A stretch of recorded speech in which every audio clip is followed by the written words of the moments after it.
Assalamualaikum warahmatullahi wabarakatuh. Berjumpa lagi dengan saya Triwahyuni, pendamping asal Kecamatan Lamun Utara, Kabupaten Lampung Timur, peserta diklat FDS Sinkronus gelombang 3 angkatan 27 tahun 2020.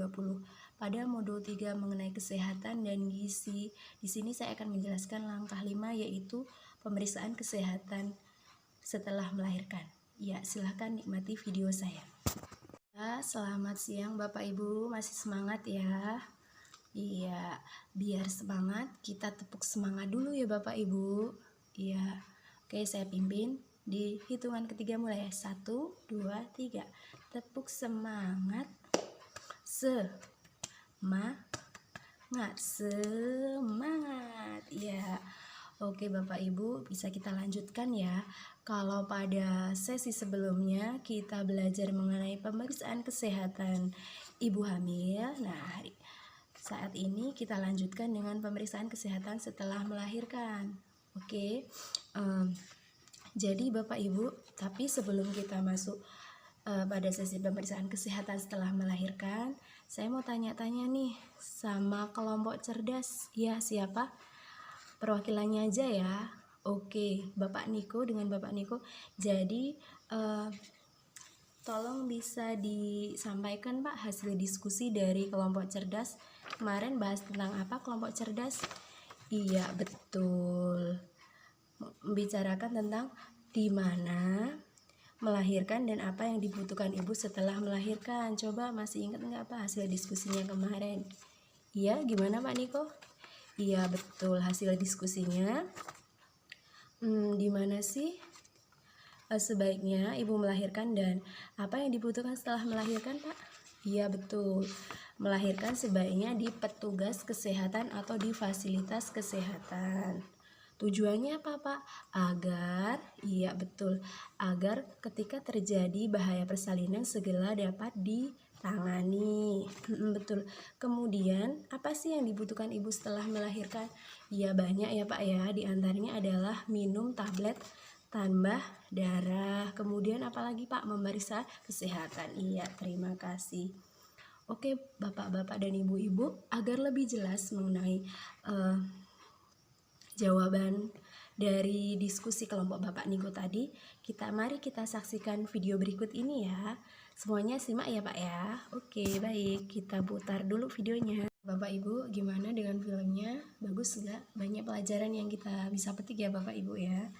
Ya, coba masih pada ingat nggak nih si filmnya? Di mana ibu hamil harus melahirkan sebaiknya, Bu? Ada yang bisa jawab? Iya, Bu Susanti. Iya, benar. Jadi, ibu hamil itu harus atau sebaiknya melahirkan di tenaga kesehatan atau fasilitas kesehatan terdekat. Tenaga kesehatan seperti bidan atau dokter seperti itu. Agar kenapa Bapak Ibu? Iya betul, agar apabila ada tanda bahaya persalinan segera dapat ditangani oleh petugas atau tenaga kesehatan terlatih. Betul. Oke, kemudian yang kedua, sebaiknya ibu melahirkan itu memeriksa kesehatan nggak sih Bu setelah melahirkan, dan berapa kali? Ya, ya Ibu Wahyu. Ya betul. Jadi ibu melahirkan itu harus memeriksakan kesehatan minimal 3 kali. Betul sekali. Jadi dari film tersebut bisa kita simpulkan atau kita garis bawahi bahwasanya melahirkan di layanan kesehatan dan ditolong oleh tenaga kesehatan terlatih itu sangat diperlukan agar jika terjadi bahaya atau masalah dalam persalinan bisa segera ditangani.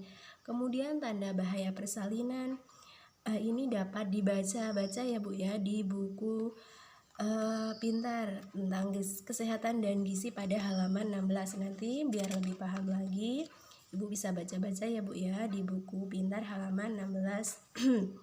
Kemudian untuk pelayanan kesehatan Ibu Nifas setelah melahirkan, iya dapat kita lihat di flipchart berikut ini ya Bu. Kita lihat.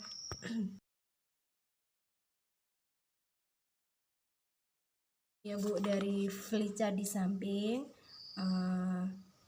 pelayanan kesehatan Ibu Nifas itu minimal dilakukan setelah melahirkan itu minimal dilakukan 3 kali pemeriksaan ya Bu ya. Yang pertama itu 6 jam sampai 3 hari setelah melahirkan ya Bu ya. Jadi setelah melahirkan 6 jam pertama atau 3 hari setelah melahirkan itu wajib hukumnya untuk diperiksakan, mulai dari periksa tekanan darah, kemudian ada yang lain-lain ya Bu ya. Kemudian yang kedua yaitu pada hari keempat sampai dengan 28 hari setelah melahirkan. Kemudian yang ketiga yaitu hari ke-29 sampai dengan 42 hari setelah melahirkan. Iya, jadi informasi pelayanan kesehatan ibu nifas itu bisa Bapak dan Ibu baca di buku pintar dan kesehatan dan gizi. Itu ada di halaman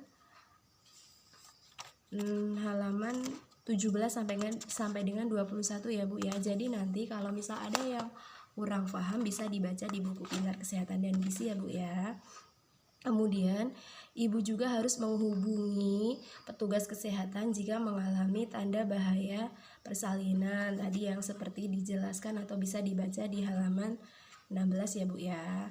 Kemudian kita lanjutkan untuk flip chart 1.7. Kita lihat ya Bu, gizi bagi bayi baru lahir dan ibu menyusui. Bisa dilihat di samping ya. Iya.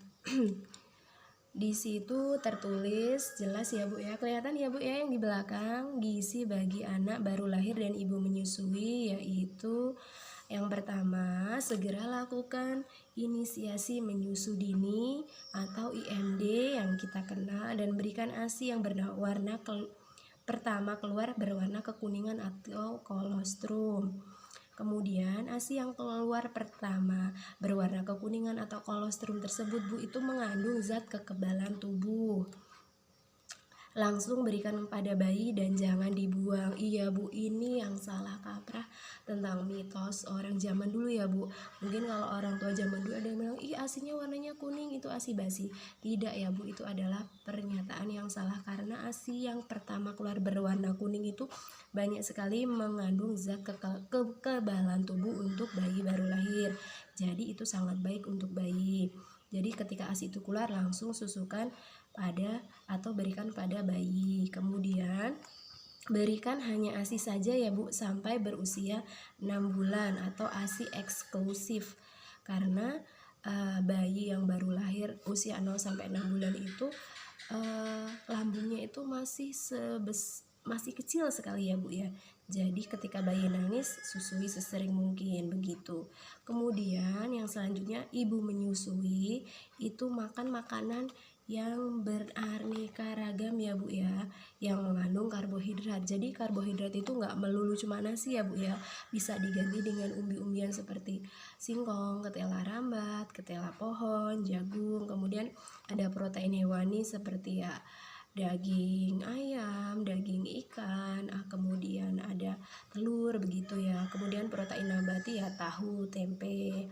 Kemudian sayur-sayur yang beraneka ragam dan serta buah-buahan.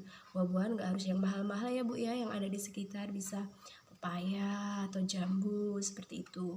Kemudian yang terakhir yang tak kalah penting yaitu kebutuhan air minum ibu menyusui pada bulan pertama yaitu minimal 14 gelas sehari dan pada bulan 6 bulan kedua yaitu 12 gelas sehari seperti itu Bu. Jadi bagi ibu menyusui itu tadi ya Bu ya, diingat-ingat minumnya yang banyak. 6 bulan pertama minimal 14 gelas, kemudian 6 bulan kedua 12 gelas sehari dan makan makanan yang beraneka ragam ya Bu ya.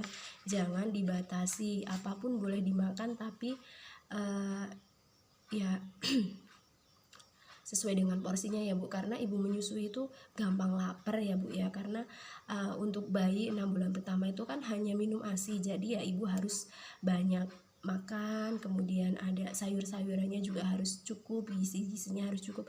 Kalau kata orang dulu, kalau habis ngelahirin nggak boleh makan ikan-ikan, nggak boleh makan yang amis-amis nanti anaknya gumoh.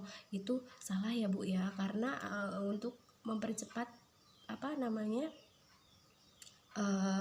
pemulihan pada ibu melahirkan begitu ya Bu ya. Saya kira cukup ya Bu ya. Apabila ada yang kurang difahami mengenai apa tadi, bisa dibuka di buku pintarnya yang tadi sudah saya jelaskan ya Bu ya.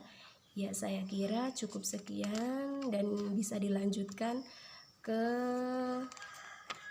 sesi yang berikutnya oleh pendamping berikutnya ya Bu ya. Terima kasih. Demikianlah video saya pada sesi ini mengenai pemeriksaan kesehatan setelah melahirkan. Semoga bermanfaat dan saya akhiri. Wassalamualaikum warahmatullahi wabarakatuh.